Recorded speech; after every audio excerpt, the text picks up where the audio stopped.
13h a sonné, mesdames et messieurs, bienvenue dans ce journal. Au sommaire, les opérations de curage des caniveaux se poursuivent dans la ville de Cotonou avec quelques insuffisances. Le constat est à suivre dans ce journal.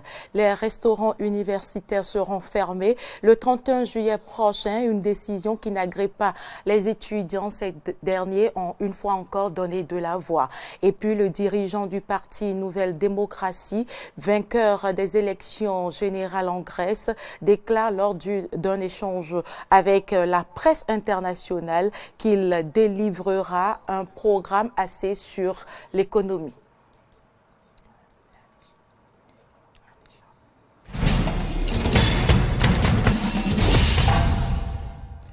Merci pour l'attention. Les opérations de curage des caniveaux menées dans la ville de Cotonou ces derniers temps sont très appréciées par les populations, mais elles souffrent de quelques insuffisances. Un regard attentif le long des principales artères de la ville, on remarque des tas d'ordures ramassées dans les 10 caniveaux. Mais malheureusement, ces derniers restent souvent là, éternellement, en attendant une autre opération de curage. Suivez le constat fait par Linda Kao.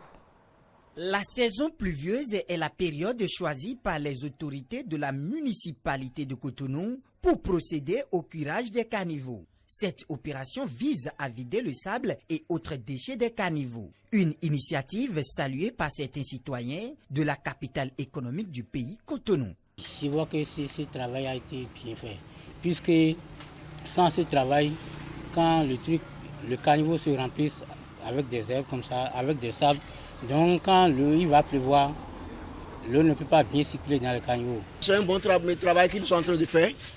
Mais pourtant, ils n'ont qu'à ramasser les sables en même temps. Sans quoi, s'il pleuvait, tous les sables vont encore rentrer dans les caniveaux. Et ce qui est bon dedans, s'il pleut là, la pluie là, ça reste sur la voie. Et ça dérange les gens, les piétons ou les voitures ou les motos.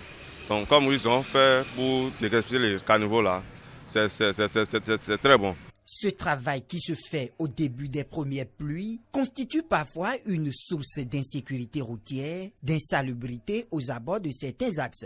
Les boues issues des caniveaux sont laissés à l'air libre. Ici, à Védocor, les caniveaux de la voie pavée menant vers le marché ont été curés et la boue laissée sur place, occasionnant aussi des glissades, des chutes de motocyclistes. Situation identique à Zogbo, la voie menant vers l'église de Midedji. Les citoyens s'en désolent.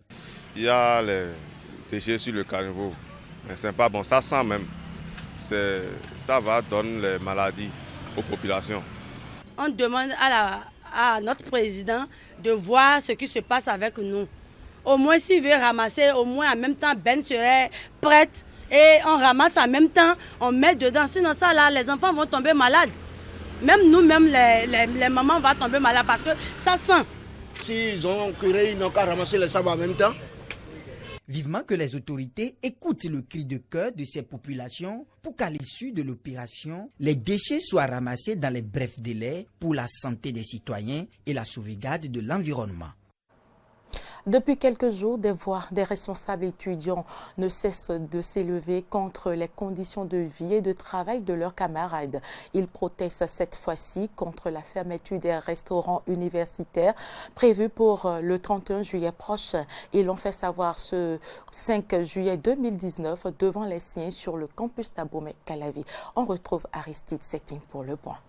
Les responsables de l'Union nationale des scolaires et étudiants du Bénin, UNSEB, et ceux de la Fédération nationale des étudiants du Bénin, FNEB, ont pris d'assaut quelques restaurants universitaires du campus d'Abomey-Calavi pour informer leurs camarades sur les décisions du Centre des œuvres universitaires et sociales, COUS-AC. Ces responsables désapprouvent la décision des autorités de fermer les restaurants universitaires le 31 juillet 2019. Figurez-vous que les restaurants universitaires ont ouvert leurs portes seulement mi-avril dernier et jusqu'à ce jour, ça fait pratiquement 2 mois, 2 semaines de services offerts aux étudiants et qu'on nous dise que les restaurants universitaires vont fermer encore leurs portes un 31 juillet alors que l'année académique court 9 mois, il y a un véritable problème. Nous nous sommes dit qu'il n'en est pas question que les restaurants universitaires ferment leurs portes de cette façon. Encore que depuis que le service restauration a démarré, c'est un seul repas qui est servi aux étudiants par jour, au lieu de 3 repas par jour. Et toutes les démarches, toutes les tentatives que nous avons menées pour que véritablement le service de petit déjeuner, le service de dîner soit servi aux étudiants cette année ont été vaines. Les prévisions normales ne sont pas faites. Figurez-vous, sur l'ensemble des 3 réseaux, pour un déjeuner, nous avons environ 2500 plats qu'il faut servir aux étudiants normalement. Mais jusqu'à ce jour, c'est pratiquement 1000 plats qui sont servis, ce qui fait que beaucoup d'étudiants, quand bien même ayant procuré un ticket, n'arrivent pas à entrer en possession d'un plat restaurant universitaire. Face à leurs camarades, ils expriment un ensemble de revendications et points importants relatifs au cadre de vie estudiantin. Le problème d'entretien. Jusqu'aujourd'hui, les camarades étudiants résidents ne bénéficient plus du service entretien. L'autre chose, il faut souligner que beaucoup de résidences sont restées fermées jusqu'à la date d'aujourd'hui. Et jusqu'à là où nous vous parlons, autre que les résidences H canadiens, F canadiens, le COUS AC ne mène aucune démarche pour l'ouverture des autres résidences. Jusqu'à preuve de contraire, jusqu'à la date d'aujourd'hui, les camarades n'ont pas accès aux dotations, alors que dans les années antérieures, ils en bénéficient chaque fin du mois. Des dispositions sont prises par notre rédaction pour rencontrer les autorités en charge des œuvres sociales à l'université d'Abomey-Calavi afin de mieux comprendre les raisons qui motivent ces différentes décisions. La création de la monnaie unique de la CEDEAO en projet depuis les années 80 sera-t-elle enfin une réalité en 2020? En tout cas, les chefs d'État réunis le samedi 29 juillet 2019 à Abuja ont entériné ce calendrier et se sont entendus sur le nom ECO. Quels sont les critères qui fondent la création et l'adoption d'une nouvelle monnaie pour la sous-région? Quels sont les éléments sur le marché financier sous-régional international qui permettent de fixer la valeur, les taux et rapports avec les autres devises? Éléments de réponse avec l'économiste Stéphane Torra. Le nom ECO, ce n'est pas actuellement que c'est adopté, c'est depuis 1983 que les gens courent autour de ce nom ECO et ECOWAS là. ECO, ils ont pris l'ECO pour pouvoir fédérer tout le monde autour de la monnaie unique. Ils ont retenu essentiellement 3 critères de convergence. Le taux d'inflation qui ne devait pas dépasser 3% du PIB et l'inflation même qui doit être inférieure à 10% et puis une réserve d'échange qui couvrirait à peu près 3 mois des importations. Une monnaie a de la valeur lorsque celle-ci est adoptée et acceptée dans un milieu donné. Par rapport à ce qu'il faut faire pour que la monnaie garde sa valeur, ce n'est que le travail, ce n'est que la production.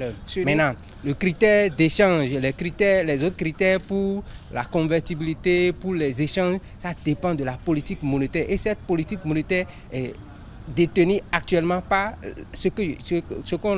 l'agence monétaire ouest-africaine qui regroupe les 8 banques centrales de la sous-région, c'est-à-dire la BCAO, plus les autres banques centrales des pays qui ont déjà une monnaie unique. Et les gens sont définis, des critères, ont défini les comités, les organes pour pouvoir suivre cette monnaie ECO qui est pratiquement en création.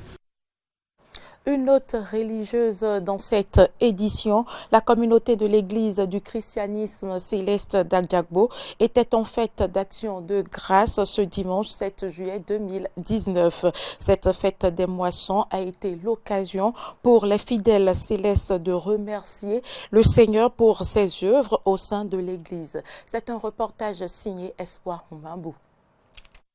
Dimanche d'apothéose à l'église du christianisme céleste paroisse mère Djezoulé Goa d'Adjagbo. En effet, pendant toute une semaine, les fidèles venus de tous les diocèses du Bénin, du Togo et de la Côte d'Ivoire se sont rassemblés pour magnifier les bienfaits de Dieu. Une semaine clôturée par un culte d'action de grâce et de bénédiction suivi de la vente de charité, la 14e du genre pour les fidèles du successeur d'Oshofa, le prophète Héron Xavier Gbedaï. À en croire le supérieur seigneur évangéliste Anselme Gandibé, cette célébration trouve son essence même dans la mission confiée à Oshofa. Quand Papa Oshofa œuvrait en faisant l'œuvre que l'Éternel Dieu lui a confiée, les gens le traitaient de fou. de malades mentaux.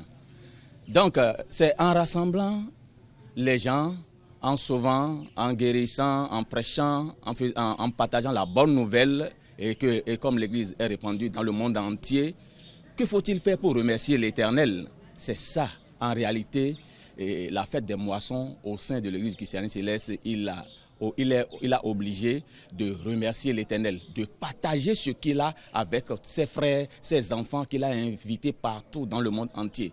C'est pourquoi les fidèles du christianisme céleste attachés au prophète Héron Xavier Gbédaï, vieux, jeunes, enfants, femmes et hommes auxquels se sont ajoutés les devanciers, à l'image de Yao Kwasi, chargé de la paroisse de Daloa en Côte d'Ivoire, ont tenu à honorer de leur présence cette fête. Personne ne peut énumérer ce que Dieu fait de bien dans sa vie.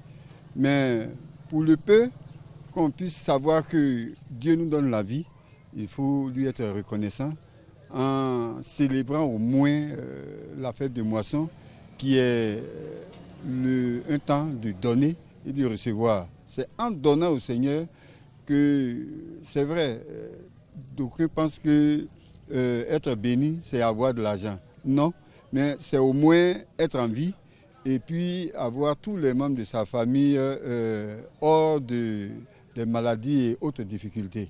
Ça aussi, c'est une chance de recevoir ça du Seigneur. Une fête qui a connu une particularité au cours de la vente de charité de cette année, comme nous l'explique le supérieur senior évangéliste Anselme Gandibé. Les 7 articles que Papa Héron Xavier Gbédaï a fait sortir aujourd'hui pour marquer la spécificité de cette 14e édition, c'est pour nous recommander et nous dire que l'Église du christianisme céleste n'est pas pour les humains, mais c'est une Église venue des cieux et tout est basé sur le Saint-Esprit. Et c'est ce que Dieu, le Père qui l'a missionné, lui a dit qu'il fait. La fête des moissons, en réalité, instaurée par le fondateur de l'Église, n'est pas pour amasser des millions.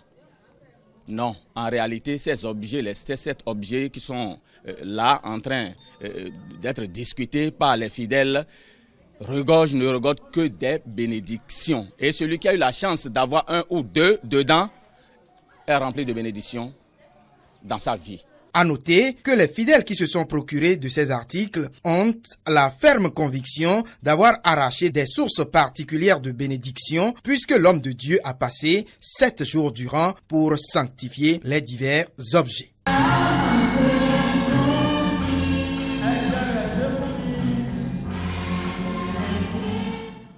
Actualité en dehors du Bénin, ancien artiste de rue, le chanteur albinos Lazarus, né dans une famille pauvre de la campagne malawite, est depuis devenu un musicien de renommée mondiale. Voici ici son portrait. Dans le bruit et la fureur des trottoirs de Lilongwe, il a une voix et un visage qui font se retourner. Musicien des rues et albinos, Lazarus Chigwandali a décidé d'utiliser sa jeune notoriété pour défendre les siens, cibles de préjugés et de violences. Si ce n'était le teint blond laiteux de sa peau, rien ne le prédestinait à sortir de l'anonymat.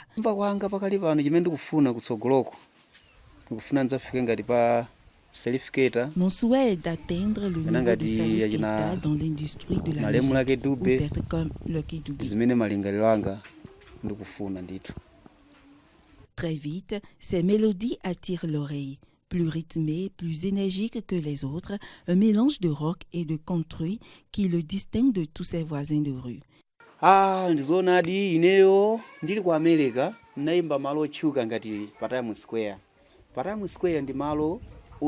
Pendant mon séjour aux États-Unis, j'ai eu l'occasion de me produire à Times Square, qui est un endroit très prestigieux. Beaucoup de musiciens n'ont jamais eu l'occasion d'y jouer. Je me suis senti honoré d'avoir joué au Sentimal, ici au Malawi, et d'avoir pu me produire à Times Square aux États-Unis. Dans un Malawi très traditionnaliste, ils sont pourchassés, tués et amputés de leurs membres, ensuite utilisés pour les rituels censés apporter richesse et chance. L'association locale des personnes albinos a recensé depuis 2014 au moins 148 cas de violence contre les albinos, dont pas moins de 21 meurtres. Tous ceux qui défendent les albinos se réjouissent de pouvoir compter l'artiste parmi leurs rares soutiens. we want Lazarus' name to be up there in the fighting for persons and the rights of everyone with albinism. Nous voulons que le nom de Lazare soit présent dans la lutte pour les droits des personnes atteintes d'albinisme, que ce soit au Malawi, en Ouganda, en Tanzanie ou ailleurs. Ce type a du talent et sa musique est spirituelle. Il aura un bel avenir s'il continue comme ça. La chanteuse américaine Madonna, qui a adopté 4 enfants au Malawi, a produit le documentaire. Alors, Lazarus Chigwandali, qu'il a rencontré il y a 2 ans, caresse l'espoir de faire un jour de la musique avec elle. Retour au Bénin pour parler sport, tournoi de football dans la commune d'Abomey-Calavi. L'équipe Aigle Royal d'Akasato était face à la JSK, jeunesse sportive de la commune d'Abomey-Calavi ce dimanche. C'est dans le cadre de la 9e édition de la Ligue de proximité. Laurent Roland-Tonéiques, Téni Maroya. La 9e édition du tournoi de football dénommé Ligue de proximité des jeunes de la commune d'Abomey-Calavi a été lancée ce dimanche 7 juillet 2019 sur le terrain de sport du CG2 Abomey-Calavi. Une compétition initiée par Fréjus Dakounon, conseiller local de la commune d'Abomey-Calavi, soutenu par le chef du quartier Tinabwebo, Abel Humpé. Nous avions constaté en premier lieu qu'il n'y a presque pas de tournoi dans la commune d'Abomey-Calavi. Il n'y a rien qui motive la jeunesse, pas de tournoi, pas d'activité culturelle qui puisse garder les jeunes autour d'une distraction, histoire de les éloigner des vices, histoire de les empêcher de se livrer à la délinquance de rue et au délit qui défie la jeunesse d'aujourd'hui. Après ces réflexions, nous sommes dit qu'il faut se lancer dans cette aventure, organiser des tournois pour réunir la jeunesse autour de quelque chose. Ce que Fréjus fait pour la jeunesse béninoise, particulièrement à la jeunesse d'Abomey-Calavi, c'est beaucoup. Je vais lui dire de continuer parce qu'il est à la 9e édition. Chaque année, il le fait. Je vais demander aux bonnes volontés de l'accompagner. Le match d'ouverture opposait l'équipe Aigle Royal d'Akasato à la JSK jeunesse sportive de la commune d'Abomey-Calavi. Un match dominé de la première minute à la 90e minute par la JSK, vainqueur de l'édition 2018 qui a simplement déroulé en battant Aigle Royal 6-0. On est content, on a été équipe championne la saison passée. Cette année aussi, on a bien commencé, on a débuté par un score de 6-0. Bon, c'est déjà pas mal et on se félicite dans l'ensemble, ça a été. L'équipe adverse aussi n'a pas démérité, ils ont fait le match, seulement qu'on a été meilleur sur ça. Le capitaine de l'équipe Aigle Royal battue a rassuré que les 2 matchs restants seront gagnés par son équipe. Une compétition organisée depuis 9 ans sans soutien. Le promoteur lance un cri de cœur pour un accompagnement. Nous appelons la mairie d'Abomey-Calavi à s'investir davantage parce que c'est la jeunesse. La jeunesse a besoin de ça. La jeunesse a besoin d'être épanouie. Nous avions nos politiques, nous avions les hommes d'affaires, nous avions les partenaires sociaux. Nous les invitons à nous accompagner puisque c'est une initiative de la jeunesse. La jeunesse a besoin d'être renforcée. Si nous avions des moyens, on va faire plus que ce que nous faisons. Une campagne de sensibilisation des populations du Koufo a démarré ce samedi 6 juillet par la commune de Lalo. Cette campagne vise à faire habituer les Béninois au sport d'entretien. Elle a été lancée par le préfet Christophe Megbeji et le directeur départemental du sport du Koufo, Brian Djoko. Jonas Bouchi y a pris part. Voici son reportage. Faire ancrer le sport d'entretien dans le quotidien des populations du Koufo, tel est l'objectif d'une vaste opération de sensibilisation que conduit le directeur départemental du sport et le préfet Christophe Megbeji dans ce département. En se mettant devant cette marche ce samedi matin à Lalo, le préfet du Koufo a bien voulu donner l'exemple et le premier adjoint au maire de cette commune invite surtout les jeunes à ne pas attendre la vieillesse avant de s'habituer au sport d'entretien. Vraiment, ce que le directeur départemental et le préfet ont organisé ce matin, c'est quelque chose d'une importance capitale. C'est quand tu vieillis que tu vas connaître la valeur du sport d'entretien. Et je dis aux jeunes qui nous suivent de continuer de faire le sport. Que ça là, ça donne alors de la force. Brian Djoko, le directeur départemental du sport dans le Koufo, rappelle à quel point cette sensibilisation des populations sur le sport d'entretien importe pour le gouvernement dans sa promotion pour la santé des citoyens. Nous sommes à la 2e édition et c'est un programme phare du gouvernement qui promeut la pratique du sport à la base. À l'avenir, c'est que la population puisse prendre le relais pour que dans les villages, dans les arrondissements, dans les hameaux, pour que l'exercice puisse continuer à être pérenne. Nous avons démarré par l'ALO.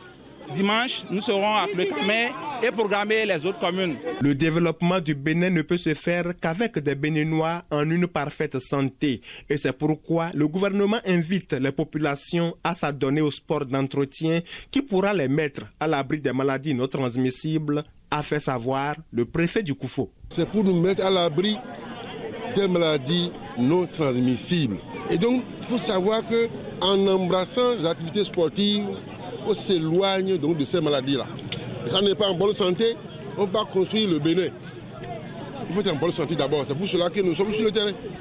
Pour dire aux parents, oui, le sport, c'est une très bonne chose. Et nous demandons aux parents de ne pas attendre toujours notre arrivée avant de descendre dans les rues. À chacune des destinations de cette marche entre Lalo et Chikpé, les marcheurs ont observé des minutes de pause pour quelques exercices d'étirement et de relaxation, des séances auxquelles plusieurs femmes et enfants ont pris part avec enthousiasme. Fin de ce journal, merci de l'avoir suivi. Bon appétit chez vous.